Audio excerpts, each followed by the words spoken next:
Steve, we're really fortunate to have somebody that's such an integral part of the MTEARS net. It's Steve in our neighboring county, Marshall County, and it's convenient for him to come over and visit.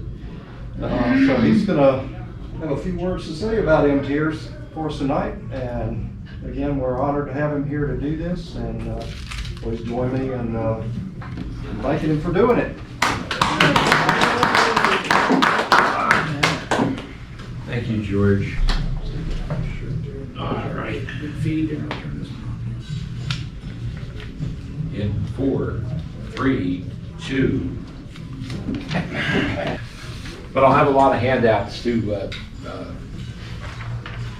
hand out as we go through. I'm not going to get into the technical aspects of the MTEARS net. A, because there's a lot of stuff I don't know. B, because there's a lot more stuff I don't know. So we'll talk about the network itself, what it does, what it's expected to do, and of course our Monday night net, the other activities that go on, the hospital net and so forth, the emergency nets, the weather nets that come up from time to time, on which we use the MTEAR system. There is a brief explanation, though, of what is MTEARS, the Middle Tennessee Emergency Amateur Radio System. It's a system theoretically of over 40 linked repeaters that cover the entire state of Tennessee. Right now, unfortunately, we've got about 8 repeaters that are offline due to various linking issues. We had a couple of towers come down in tornadoes, other maintenance issues. So we'll look at that in just a little bit. But the idea of the nets on Monday essentially are to test the system, to train amateurs on proper procedures of checking into a net, and more recently to build up our core of net control operators. And over the last couple of weeks, you've heard a number of new people. Kelly, KC4LOL, Pat, KO4YQE, and a few others get on there and start participating as net controls, as assistant net controls, NWS chat personnel, and so forth. And we've had some edgy moments with people learning to do that. If you listened to the net last night, we had a couple of issues, but one of the issues we do have with the network is because it is a linked system, there are timing issues, all right? It takes X number of milliseconds for a signal from East Tennessee to get to the hub. That's because it's going 2, 3, or maybe even 4 repeaters to get to the hub, which is located in Nolansville. So sometimes some of us will hear one thing that isn't necessarily heard or is doubled with on the hub, for example. So that's one of the reasons that we oftentimes, as last night, have different counts, because we heard different things. And sometimes the net control won't hear somebody, won't necessarily acknowledge them. I think that happened with Bill last night, WRR. I heard him, but the net control didn't. So, you know, we all work together. But anyway, this is an explanation of the net. Essentially, the main purpose of the network is to function during weather emergencies. And we've had our share of them over the last 2 or 3 years. A number of tornado situations, lots of hail, lots of high winds that have come through Tennessee over the last couple of years. And I need not remind you of the pictures we've all seen on TV of some of the damage as nearby as Nashville, as nearby as Dixon, Hickman counties, Lawrence County, okay? It's, the National Weather Service likes what they call ground truth. If you come to SWAD a week from this Saturday, Severe Weather Awareness Day, as was mentioned at Trevecca Nazarene University on the 24th, there will be a panel discussion of many of the broadcast meteorologists in the Nashville market and people from the National Weather Service office in Mount Juliet discussing some of these things. They listen to the MTEARS net. they want to know ground truth. They want to know what's going on down here at ground level. Oh yeah, their radars can see certain things, the satellites can see certain things, but there's no replacement for ground truth. And that's one of the things that MTEARS is there to provide. There's the map. And we've got a big cluster of repeaters in Middle Tennessee, a big cluster in East Tennessee, not so much so in West Tennessee. And that's critical to us because most of the weather systems that we get come from the West. Some from the Southwest more than just the West, but we get a lot of information from those states to the west of the Mississippi River, particularly Arkansas, okay? They get a lot more severe weather over there than we do here, but that's how we see things coming.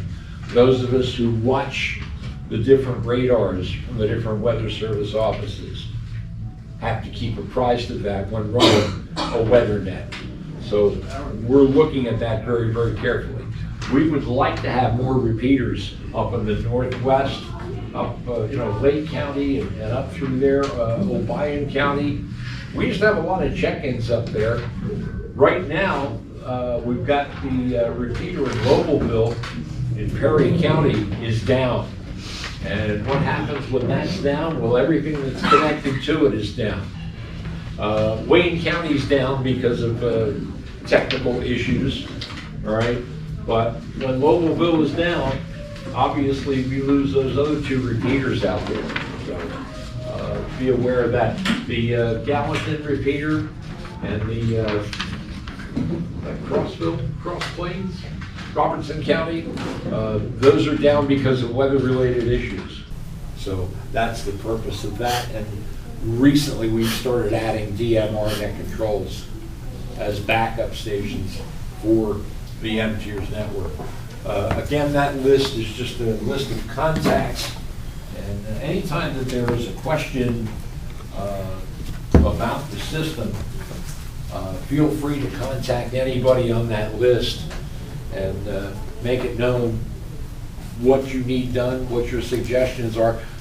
Travis had a suggestion earlier this evening that we run perhaps a quarterly or a semi-annual net just for net liaison stations.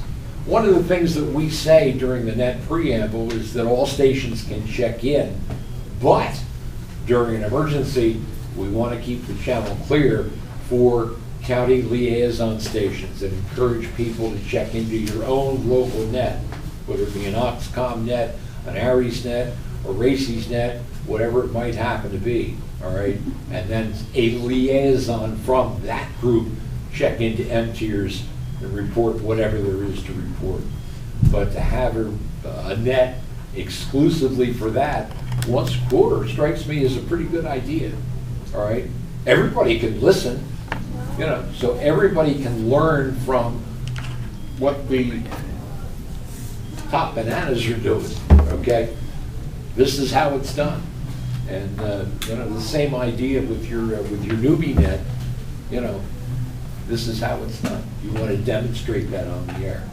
So I'm going to bring that meeting idea, that net meeting idea up. We have meetings just about every month with Laura and Tom and myself to discuss net issues. Tomorrow night we're going to be talking about our preparations for Severe Weather Awareness Day and a few other topics that have come up, interference issues and so forth. You hear people getting on the system at all hours of the day and night, chunking the heck out of the thing. Not much we can do about it. It's easy to DF somebody on a single repeater, but on a system of 40+ linked repeaters, to DF that, to find out first of all which repeater they're chunking, and then to trace that back, that's a lot more work, and you need local people to be able to do that. We've got Dale, KC2CBD out there in Cumberland County, does a lot of that legwork in that part of the world. I mentioned Kevin Duplantis, W4KEV out in East Tennessee. trying to think of the fellow out in Dyer County, Danny KC4HRM, I think is his call sign out in Dyer County.